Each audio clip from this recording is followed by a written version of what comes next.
भारत में आज शायद कोई ऐसा होगा जिसने कभी पार्ले जी के बारे में नहीं सुना होगा। ये वही बिस्किट है जो आजादी के पहले से लोगों की चाय का साथी बना हुआ है। बच्चों से लेकर बड़ों तक हर किसी के लिए खास है। कितने ही लोगों की कितनी ही सारी यादें पार्ले जी से जुड़ी हुई हैं। पार्ले जी वो पहले बिस्कुट्स में से एक है जो भारत में बना और आम भारतीयों के लिए बना। तो चलिए जानते हैं कि कैसे बना पार्ले जी देश का बिस्किट। पार्ले जी आज या कल का नहीं बल्कि कई सालों पुराना प्रोडक्ट है। भारत की आजादी से पहले ही इसकी नींव रखी गई थी। हालांकि पार्ले जी के आने से पहले इसकी कंपनी पार्ले की शुरुआत की गई थी। भारत की आजादी से पहले देश में काफी अंग्रेजों का दबदबा था। विदेशी चीजें हर जगह भारत में बेची जाती थी। उनके दाम भी काफी ज्यादा हुआ करते थे, इसलिए सिर्फ अमीर लोग ही इनका मजा ले पाते थे। उस समय अंग्रेजों द्वारा कैंडी लाई गई थी, मगर वो सिर्फ अमीरों तक ही सीमित थी। ये बात मोहन लाल दयाल को पसंद नहीं थी। वे स्वदेशी आंदोलन से काफी प्रभावित थे और इस भेदभाव को खत्म करने के लिए उन्होंने इसका सहारा लिया। उन्होंने सोच लिया था कि वो भारतीयों के लिए भारत में बनी कैंडी लाएंगे ताकि वो भी इसका मजा ले सके। इसके लिए वो जर्मनी निकल गए। वहां उन्होंने कैंडी बनाना सीखा और 1929 में 60,000 रुपए में खरीदी कैंडी मेकर मशीन और अपने साथ भारत लेकर आ गए।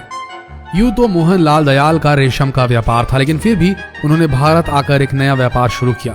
उन्होंने मुंबई के पास स्थित एंजेला पार्ला में एक पुरानी फैक्ट्री खरीदी। कंपनी के पास शुरुआत में सिर्फ 12 कर्मचारी ही थे और ये सब भी मोहन लाल दयाल के परिवार वाले ही थे। उन सब ने मिलकर दिन रात एक किए और पुरानी सी इस फैक्ट्री को रेनोवेट किया। हर कोई कंपनी को बनाने में इतना व्यस्त था कि उन्होंने ये भी नहीं सोचा कि इसका नाम क्या रखा जाए। जब कोई भी नाम समझ नहीं आया तो आखिर में कंपनी का नाम उस जगह के नाम पर रख दिया गया जहां इसकी शुरुआत हुई थी। कंपनी परला में खोली गई थी, इसलिए इसका नाम थोड़े बदलाव के साथ पार्ले रखा गया। इसके बाद फैक्ट्री में जो सबसे पहली चीज बनाई गई थी वो एक ऑरेंज कैंडी थी। इतना ही नहीं, ये कैंडी काफी पसंद की गई और थोड़े ही वक्त में पार्ले ने कई और भी कैंडीज बनाई। अंग्रेज अपनी चाय के साथ बिस्कुट खाया करते थे उन दिनों, मगर ये भी सिर्फ अमीरों का शौक हुआ करता था और उन्हीं तक सीमित हुआ करता था। इसलिए मोहन लाल दयाल ने सोचा क्यों न कैंडी की तरह बिस्किट भी भारत में ही बनाई जाए। इसके बाद 1949 में उन्होंने शुरुआत की पार्ले ग्लूको की। गेहूं से बने ये बिस्किट इतने कम दाम का था कि अधिकांश भारतीय इसे खरीद सकते थे। इसका सिर्फ दाम ही कम नहीं था बल्कि इसका स्वाद भी काफी बढ़िया था। देखते ही देखते आम लोगों के बीच ये काफी प्रसिद्ध होने लगा। माना जाता है कि न सिर्फ भारतीय बल्कि कई ब्रिटिशर्स भी पार्ले ग्लूको का स्वाद लेने लगे थे।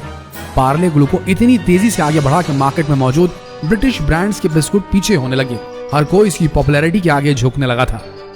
उन दिनों सेकेंड वर्ल्ड वॉर भी चल रही थी और उसे खत्म होने तक पार्ले ग्लूको एक बेहतरीन बड़ा ब्रांड बन चुका था। हालांकि विश्व युद्ध खत्म होने के बाद पार्ले ग्लूको को अपना प्रोडक्शन बंद करना पड़ा। ऐसा नहीं था कि कंपनी घाटे में चल रही थी या उसके पास प्रोडक्शन के लिए पैसे नहीं थे। प्रोडक्शन बंद करने की असली वजह थी देश में गेहूं की कमी। जैसे ही भारत 1947 में अंग्रेजों के राज से मुक्त हुआ और देश का विभाजन हुआ तो ये कमी और भी बढ़ गई। पार्ले कंपनी को इतना रॉ मटेरियल नहीं मिल पा रहा था कि वो प्रोडक्शन जारी रख पाए। ऐसे में कुछ वक्त के लिए उन्होंने अपना पूरा प्रोडक्शन रोक दिया था। इसके कुछ समय बाद ही लोगों को पार्ले ग्लूको की कमी सताने लगी थी। कंपनी को भी इसका एहसास हुआ। कंपनी ने यह वादा किया कि जैसे ही हालात सुधरेंगे वो प्रोडक्शन फिर से शुरू कर देंगे। 1982 वो साल था जब पार्ले ग्लूको का नाम बदलकर उसका नाम पार्ले जी कर दिया गया। कंपनी का नाम बदलने का कोई इरादा नहीं था, मगर ये उन्हें मजबूरन करना पड़ा। ग्लूकोज शब्द ग्लूकोज से बना था। पार्ले के पास इसका कॉपीराइट नहीं था, इसीलिए कोई भी इसे इस्तेमाल नहीं कर सकता था और इसी चीज का फायदा उन बिस्कुट ब्रांड्स ने उठाया जो अभी तक पार्ले ग्लूको के पीछे चल रही थी। देखते ही देखते मार्केट में बहुत सारे ग्लूको बिस्किट आ गए।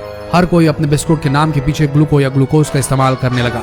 इसके कारण लोग पार्ले ग्लूको और बाकी बिस्किट्स के बीच में फंस गए। इसके कारण पार्ले ग्लूको की सेल पर काफी बुरा प्रभाव पड़ा था। यही कारण रहा कि 1982 में उन्होंने फैसला लिया कि वो अपने नाम से ग्लूको हटाकर सिर्फ जी रखेंगे। इसके साथ ही उन्होंने नाम बदलकर एक और मिल की शुरुआत की। फिर क्या था, वो दिन था और आज का दिन है, वो साल था और आज का साल है। आज तक पार्ले जी भारत की सबसे फेमस बिस्किट्स में गिनी जाती है, सबसे ज्यादा बेची गई बिस्किट्स में गिनी जाती है।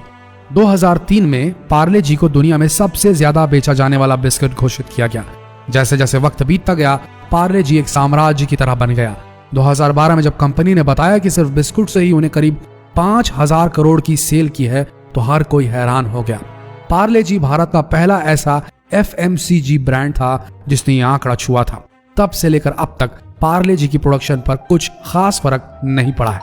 आंकड़ों की माने तो हर साल कंपनी करीब 14,600 करोड़ बिस्कुट बनाती है। सभी बिस्कुट करीब 6 मिलियन स्टोर्स में भेजे जाते हैं। इसकी वजह से ही आज कंपनी करीब $16 मिलियन का रेवेन्यू कमा पाती है।